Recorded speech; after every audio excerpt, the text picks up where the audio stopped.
amichevole, bene quando si gioca queste partite, è un lavoro in più, speriamo che ho giocato bene, ho fatto un lavoro buono, la squadra ha giocato bene, ha vinto, ha fatto 4 gol e questo è bene. Sì, ho giocato tante partite contro loro, ho fatto anche in Romania gol contro loro. È importante per un attaccante fare gol, anche per molare, per migliorare. Adesso voglio lavorare bene anche in allenamento e dare di più, poco a poco. Ho cambiato quando è arrivato qua, calcio di Serie A è differente da Romania, è molto duro, si gioca molto, molto tattico, è differente per me, ma adesso spero fare molto bene anche tatticamente e vediamo dopo. In Romania ho fatto la punta, quando in Romania ho giocato con 2 attaccanti ho fatto la punta e non è differente, e quando giochiamo in tre, anche in tre è molto bene per me. Per me è stato bellissimo perché tanto che non gioco con la squadra una partita ufficiale, quindi per me è stato meraviglioso, ma è stata una buona prestazione dalla squadra,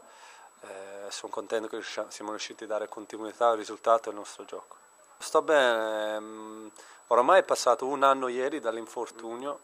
è tanto, però sono veramente contento dell'inserimento che ho fatto nel gruppo, la società miste, lo staff sono stati fantastici a darmi tutto il tempo possibile, adesso sono a un buon punto, sto cercando di dare il massimo per la squadra, essere a disposizione dei miei compagni. Nel riparto secondo me siamo forti, quindi però siamo compatti, siamo uniti e lavoriamo insieme, parliamo sempre dei nostri errori, che è una cosa molto positiva, quindi per adesso no, sono veramente contento. No, sono pronto, però sai, un anno fermo,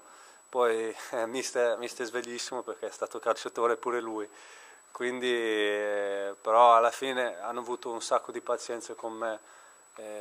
lo so, ormai ho 29 anni, quindi devo avere tanta pazienza anch'io, sono sicuro con il lavoro, con il modo in cui lavoro io specialmente, arriverà il momento che trovo un posto, ma mi devo trovare pronto, quindi 100% campo di allenamento, sempre a disposizione della squadra, perché la squadra è la cosa più importante.